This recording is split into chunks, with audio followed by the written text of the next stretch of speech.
Welcome to Wednesday. It's August 25th, 2021. Well, today in our podcast, we'll be talking about some type of frontal system passing through every few days. Fronts are going to move right along the U.S.-Canadian border, causing temperatures to fluctuate a little bit, cause some breezy areas, and bring the occasional shower or thunderstorm. We're not going to see big swings in temperatures. These are modest swings, but some days will be pretty warm, some days will be pretty comfortable, and some days in between. And as these fronts pass through, spotty showers and thunderstorms will pop up from time to time. The best concentration of these showers and thunderstorms will again be those northern areas, with the rest of the Central Rockies and the Central High Plains seeing occasional thunderstorm activity. It's just going to be kind of spotty. More of you will be dry than those of you getting wet, but a few showers and storms are going to develop. This type of pattern is going to hold into the early portions of next week, basically through the rest of August. And as we peer into September, we'll see some changes later in the month. But it looks like summertime weather will take us through the last days of August. Today's satellite photo looks a lot like the same one we have given you over the last couple of days. Dry air continues to come in from the desert southwest and the southwestern United States. But you can see along the U.S.-Canadian border, the northern tier here, is where we see some action with higher water vapor content in the atmosphere, more moisture available. That's where these frontal systems are going to be moving through, producing the occasional shower or thunderstorm.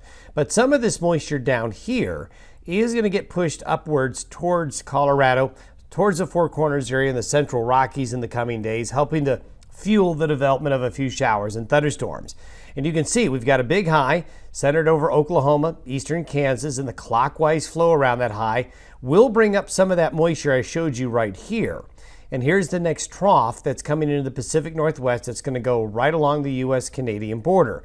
And as we've shown you over the last couple of days, we still have these systems right here, spaced apart about every 48 to 60 hours or so. And they're just going to continue to move right on through the northern tier of the U.S. And as you go into Friday, this is today, this is Friday, here comes the next one swinging on through, and here's the next one coming in behind it. And as we go on into next Monday, we can see another trough, a little bit of a bigger one, coming into British Columbia. So most of the action, most of the precipitation will be along the jet stream here and these waves. Notice a couple of things here. This is the long-range model that goes out to next Monday. And as you can see, the modeling, as we showed you yesterday, is wanting to form some type of an East Texas or Louisiana tropical storm or hurricane late this weekend or early next week. It'll be forming down here and then drifting this way. We also have an Eastern Pacific hurricane or tropical storm that's going to be forming off the Baja California there. So it's getting really active. And we always got to watch these and see where they're going to go and where they're going to direct their better moisture. Usually when you get a Gulf Coast storm like this, the hurricane will move up and then get brought in by the jet stream and go like this. And these usually curve back out into the Pacific.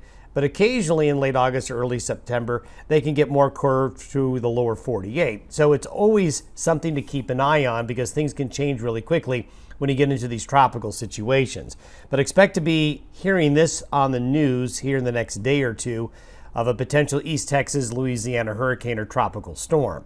As we take a look at temperatures, I want to just step through where the cool air and the warm air is in this pattern.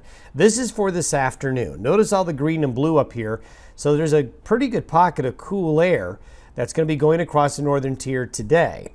By Friday, we see that we warm up with the next pocket of cool going across the northern tier. So there's a real dividing line. Along and south of basically Interstate 80, it's pretty warm. North of there, it's going to be cooler relative to average. And if we were to add up to 10 days, you can see that the tendency for coolness is going to be in the northwest and northern areas, while the rest of the other parts of the nation, as we go through the last week of August and early September, is going to be pretty warm relative to average.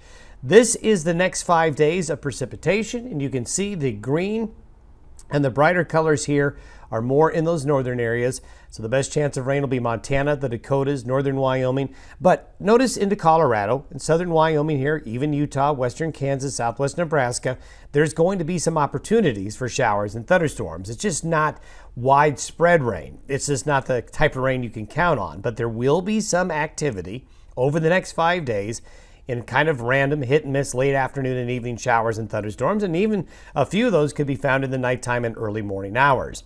Over the next 10 days, this is the precipitation forecast for the lower 48, and you can see the northern plains, areas that really need the rain, are going to get it. This is an extremely dry area that's going to get some beneficial rains, as well as southern areas of Canada and across the southern provinces there, not looking bad.